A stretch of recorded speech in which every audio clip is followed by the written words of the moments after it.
Hello money talkers, welcome to my channel money talks with Payal. So इस video में हम review करने वाले हैं मैनकाइंड फार्मा आईपीओ को। इसका आईपीओ कल के दिन खुलने वाला है। कंपनी क्या करती है हम पहले वो देखेंगे, उसके फिनेंशियल्स को देखेंगे, उसके वैल्यूएशन को जज करेंगे, कोर्ट कचहरी के केसेस कितने चल रहे हैं, एंड ये सारी चीज़ों को देख के हम यहाँ पर डिसाइड करेंगे कि हमें इसमें अप्लाई करना है या नहीं। तो कंपनी क्या करती है ये मैं आपके सामने लाइव रिव्यू कर रही हूँ। तो मैनकाइंड फार्मा बेसिकली डेवलप करती है, मैन्युफैक्चर करती है एंड मार्केट करती है फार्मास्यूटिकल फॉर्मूलेशन को। बेसिकली ये फार्मा फॉर्मूलेशन को बनाती है, मैन्युफैक्चर करती है और उनको उनकी मार्केटिंग करती है। इनके पास ओवर 36 ब्रांड्स हैं। आप सभी ने सुना होगा मैनकाइंड के काफ़ी सारे ऐसे ब्रांड्स हैं। ओवर 80% ऑफ डॉक्टर्स इंडिया में इनके फॉर्मूलेशन को प्रेस्क्राइब करते हैं और ये रैंक हुई है नंबर 4 में in terms of domestic sales in the year 2022। तो ये काफ़ी बड़ी अचीवमेंट है मैनकाइंड फार्मा के लिए। एंड इसी के साथ इनका पैन इंडिया मार्केटिंग प्रेजेंस है। फील्ड फोर्स इनका 11,000 से भी ज़्यादा इनके मेडिकल रिप्रेजेंटेटिव्स हैं एंड 3,500 से भी ज़्यादा इनके फील्ड मैनेजर है as on December 2022।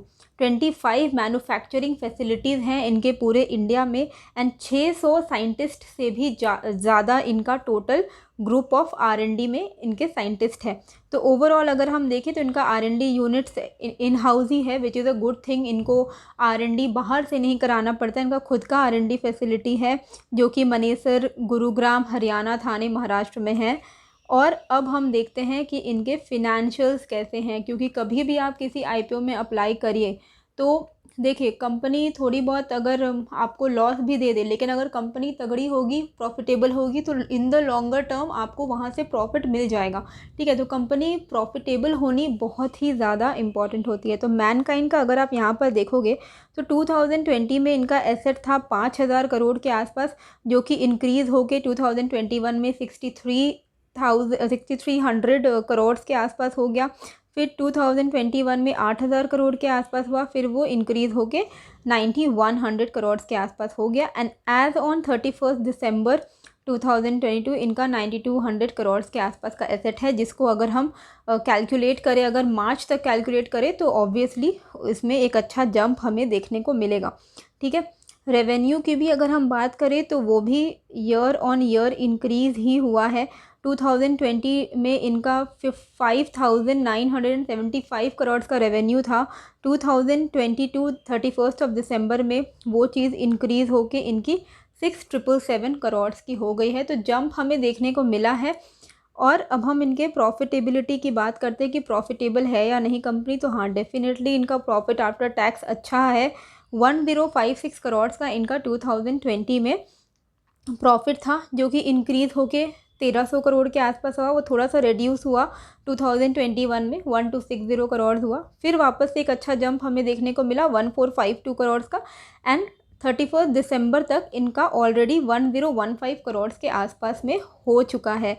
Net worth भी अगर हम देखें तो उसमें एक अच्छा ईयर ऑन ईयर इंक्रीज़ आया है।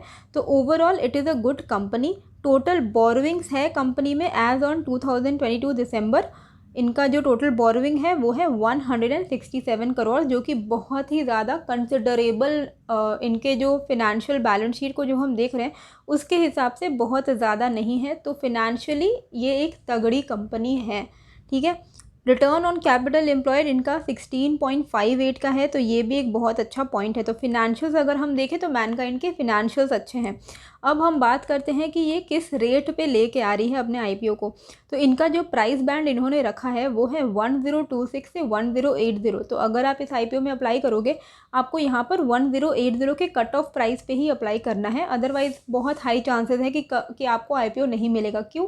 क्योंकि जनरली आजकल सारे ही आईपीओ फुल्ली सब्सक्राइब तो हो ही जाते हैं। एंड अगर फुल्ली सब्सक्राइब हो गया है तो 1080 से कम में अगर आप अप्लाई करोगे तो आपको आईपीओ नहीं लगने वाला अलॉटमेंट। लॉट साइज़ इनका 13 शेयर्स का है। टोटल 4,326 करोड़ ये रेस कर रहे हैं, जो कि कम्प्लीटली ऑफर फॉर सेल है। ऑफ़र फॉर सेल का मतलब होता है कि प्रमोटर्स, जो सेलिंग प्रमोटर्स हैं, उनके पॉकेट में ये पैसा जाएगा। कंपनी की तरफ ये 4,500 करोड़ जो ये रेज़ कर रहे हैं वो कंपनी में यूटिलाइज़ नहीं किया जाएगा। तो क्या ये बहुत बुरी बात है? जनरली ऑफ़र फॉर सेल अच्छा नहीं हम मानते हैं, लेकिन यहाँ पर अगर आप देखोगे तो बहुत ज़्यादा डाइल्यूट वो नहीं कर रहे हैं, वो सिर्फ पब्लिक जाना चाहते हैं बेसिकली, क्योंकि 79% इनका बिफोर आईपीओ ऑलरेडी प्रमोटर की होल्डिंग थी एंड आफ्टर आईपीओ ज़्यादा घटेगा नहीं। आफ्टर आईपीओ भी लिस्ट होने के बाद भी प्रमोटर की जो होल्डिंग है वो 76.50% की होने वाली है, जो कि एक बहुत ही हेल्दी प्रमोटर होल्डिंग मानी जाती है। तो बहुत ज़्यादा ये डाइल्यूट नहीं कर रहे हैं और इनका पर्पस भी है कि they want to go public now, ठीक है। तो which is a good thing, ऐसा एज सच इसमें कोई प्रॉब्लम नहीं दिख रही है। वैल्यूएशन जो इन्होंने रखा है 1080 का जो कट ऑफ है, क्या वो जस्टिफाइड है? अर्निंग पर शेयर देखिए अच्छा है, 36.29 है। प्राइस टू अर्निंग रेशियो, इसके बारे में अभी हम आगे जाके कंपेयर करेंगे कि 29.76 सुनने में तो लग रहा है कि हाँ बहुत अच्छा वैल्यूएशन पे ये लेके आ रहे हैं, पर वैल्यूएशन हमको पीयर्स के साथ, इनके कॉम्पिटिटर्स के साथ हमें इनको कंपेयर करना होगा टू सी कि क्या ये वैल्यूएशन सस्ती है या महंगी है। पर ओवरऑल अगर हम देखें तो 29.76 प्राइस टू अर्निंग अच्छा है। रिटर्न ऑन नेटवर्थ इनका अच्छा है, 23.29% है। नेट एसेट वैल्यू इनका 178 का है। तो सारी चीज़ें वैल्यूएशन वाइज अच्छी लग रही है। अब हम देखते हैं प्राइस टू अर्निंग रेशियो, इनके कॉम्पिटिटर्स कौन कौन से हैं जो लिस्टेड हैं एंड उसके हिसाब से इनका जो प्राइस टू अर्निंग रेशियो है वो कितना जस्टिफाइड है। तो ये है मैनकाइंड फार्मा का price to earning ratio 29.76। Sun Pharma आप सभी ने सुना है, बहुत लोगों के पोर्टफोलियो में भी होगा, उसकी भी valuation almost same to same है in terms of price to earning, पर price to book value Sun Pharma की सस्ती है, यानी सन फार्मा मैनकाइंड के मुकाबले आपको चीपर प्राइस पे अवेलेबल हो रहा है अगर हम प्राइस टू बुक वैल्यू देखें तो। सिप्ला भी अगर हम देखें प्राइस टू बुक वैल्यू में तो कम है मैनकाइंड से, और अगर हम इसके प्राइस टू अर्निंग को देखें तो प्राइस टू अर्निंग भी सिप्ला का कम है। तो सिप्ला, सन फार्मा मैनकाइंड से अगर हम कंपेयर करें तो कम वैल्यूएशन पे अवेलेबल है। बाकी अगर आप जाइडूस, टोरेंट, एल्कम इन सब के साथ कंपेयर करोगे तो ओवरऑल आप देखो सभी का जो प्राइस टू अर्निंग है उसका जो रेंज है वो 20 से 30 के बीच में है। टोरेंट एंड ये भी थोड़ा ओवर प्राइस दिख रहा है, एल्कम भी ओवर प्राइस है, पर उस हिसाब से अगर हम सारे प्राइस टू अर्निंग को देखें तो उस हिसाब से इनका जो प्राइस टू अर्निंग है वो एकदम एट पार है, मतलब ना बहुत महंगा ना बहुत सस्ता। अब क्योंकि ये चीपर प्राइस पे अगर ये लेके आते तो यहाँ पर हमारे लिए टेबल में काफ़ी अच्छे रिटर्न्स बचते, पर क्योंकि इन्होंने बहुत सस्ता तो किया नहीं है, एट पार ये लेके आ रहे हैं, तो बहुत ज़्यादा आप इसमें एक्सपेक्ट नहीं कर सकते। जैसे पहले हुआ करता था, पहले ज़माने में 50%, 100% के आईपीओ रिटर्न्स मिलते थे, वैसा यहाँ पर आपको नहीं मिलेगा, क्योंकि ये जो वैल्यूएशन पे आ रही है ये वैल्यूएशन एट पार है, मतलब फुल्ली प्राइस्ड वैल्यूएशन है। प्राइस टू बुक वैल्यू अगर हम देखेंगे तो थोड़ी महंगी है कंपेयर टू अदर कंपनीज़ का जो प्राइस टू बुक वैल्यू है, लेकिन हाँ इनका रिटर्न ऑन नेटवर्थ सबसे अच्छा है। जितने भी कंपनीज लिस्टेड हैं उन सबसे अच्छा है इनका रिटर्न ऑन नेटवर्थ। तो अभी तक तो सब कुछ न्यूट्रल चल रहा है, मतलब ऐसा नहीं है कि आप इसको एकदम ही बोलो कि ख़त्म कंपनी है, बिल्कुल भी नहीं, बहुत तगड़ी कंपनी है। और ऐसा भी नहीं है कि बहुत सस्ते में लेके आ रही है कि आपको यहाँ पर आपके पैसे डबल हो जाएंगे। तो अभी तक यहाँ पर न्यूट्रल चल रहा है। अब criminal proceedings, tax proceedings, court कचहरी का केसेस अगर हम देखें तो ये आप इनके आरएचपी में जाकर देख सकते हो। तो जितने भी अमाउंट इसमें इन्वॉल्व है इनके कोर्ट कचहरी में, उसको अगर हम जोड़ें तो ऑलमोस्ट 55 करोड़ का अमाउंट यहाँ पर इन्वॉल्व है tax proceedings and criminal proceedings में। एंड इसके सिवा भी इनके कुछ हाई कोर्ट्स में कुछ केसेस चल रहे हैं, जिसको अगर हम देखें तो 6.5 करोड़ के आसपास का यहाँ पर भी इन्वॉल्व है। तो कोर्ट कचहरी का केसेस में अगर हम इनका देखें तो ऑलमोस्ट 60-65 करोड़ का इनका कोर्ट कचहरी में अमाउंट जो है अभी अटका हुआ है।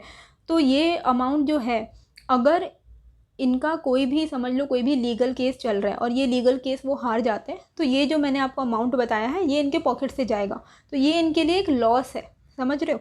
लेकिन अगर हम इन कंपनी के फिनेंशियल्स के हिसाब से देखें, जिस हिसाब का वो 1000 करोड़ का वो प्रॉफिट कमाती है, उसमें ये 60-70 करोड़ अगर इनको देना भी पड़े तो इनके लिए बहुत बड़ी बात नहीं होगी। तो हाँ, प्रोसीडिंग्स हैं, कोर्ट कचहरी के केसेस हैं, पर जितने भी फार्मास्यूटिकल कंपनी हैं वो बिना लीगल इश्यूज़ के वो सस्टेन नहीं करेगी, कुछ ना कुछ उसमें पंगा होते रहेगा। तो एज सच कोई बहुत बड़ा रेड फ्लैग यहाँ पर अभी तक मुझे नहीं दिखा है। अब हम देखते हैं कि इसमें कमाई होने के कितने चांसेस है। जैसे कि मैंने आपको बताया कि कंपनी वैल्यूएशन अगर हम देखें तो फुल्ली प्राइस्ड है, अदरवाइज़ कंपनी अच्छी है, तो बहुत ज़्यादा तो हम इसमें प्रॉफिट एक्सपेक्ट नहीं कर सकते हैं, लेकिन हाँ आपको प्रॉफिट मिल जाएगा, मतलब 7-8% के आसपास का आपको यहाँ पर लिस्टिंग गेन्स मिल सकता है। तो न्यूट्रल है, मतलब ऐसा नहीं है कि मस्ट अप्लाई आईपीओ है। तो ये आपके ऊपर है कि आप 6-7% में खुश हो, क्योंकि इसका ग्रे मार्केट भी अगर अभी हम देखें तो 70 रुपये का ग्रे मार्केट चल रहा है, यानी कि 1080 अगर आप लगाओगे तो 1150 के आसपास आपको रिटर्न्स मिलने के चांसेस हैं, यानी कि ऑलमोस्ट 6.5 से 7% का आपको रिटर्न्स मिलेगा। ठीक है, अब मैं अभी तो कल ये आईपीओ खुल रहा है, ठीक है, तो मैं कल के कल तो नहीं लगाऊंगी। I will wait for the last day. अगर मुझे लास्ट डे में दिखता है कि बहुत अच्छा रिस्पॉन्स आ गया है QIB की तरफ से, इंस्टीट्यूशंस की तरफ से, तो फिर मैं लगा दूंगी, वरना 6-7% के गेम में उतना ज़्यादा इंटरेस्ट मुझे नहीं आता है। अमाउंट आपका कितना ज़्यादा इसमें इन्वॉल्व होने वाला है, अगर आप रिटेल कैटेगरी में मिनिमम लगाते हो तो 14,040 रुपीज़ आपका एक लॉट में लगेगा। मैक्सिमम आप 14 लॉट्स में लगा सकते हो, 1,96,560। अगर आप HNI कैटेगरी में लगाओगे तो 2,10,600 आपका लगेगा। ठीक है, डेट्स की अगर हम बात करें तो 25 को ये आईपीओ खुल रही है, यानी कल के दिन। कल मैं इसमें अप्लाई नहीं करूँगी। 27 को I will update on Telegram. Okay, Telegram में आप मेरा ज्वाइन कर लो, मैं आपको लिंक दे दूँगी। तो आप टेलीग्राम में 27 को मैं आपको बता दूँगी कि मैं इसमें अप्लाई कर रही हूँ या नहीं। अगर आप चाहो आप अप्लाई कर सकते हो, आपको ऐसा नहीं कि लॉस हो जाएगा, लेकिन बहुत बड़ा प्रॉफिट शायद ना हो। 6-7% में अगर आपको इंटरेस्ट आता है तो आप अपना पैसा ब्लॉक कर सकते हो। मैं लास्ट डे वेट करूँगी, कंपनी अच्छी है, लॉन्ग टर्म होल्ड करना चाहो तो होल्ड भी कर सकते हो, कंपनी अच्छी है, तो ऐसा कुछ रेड फ्लैग कंपनी में नहीं है। ठीक है, तो लास्ट डे है इसमें अप्लाई करने का 27 अप्रैल का।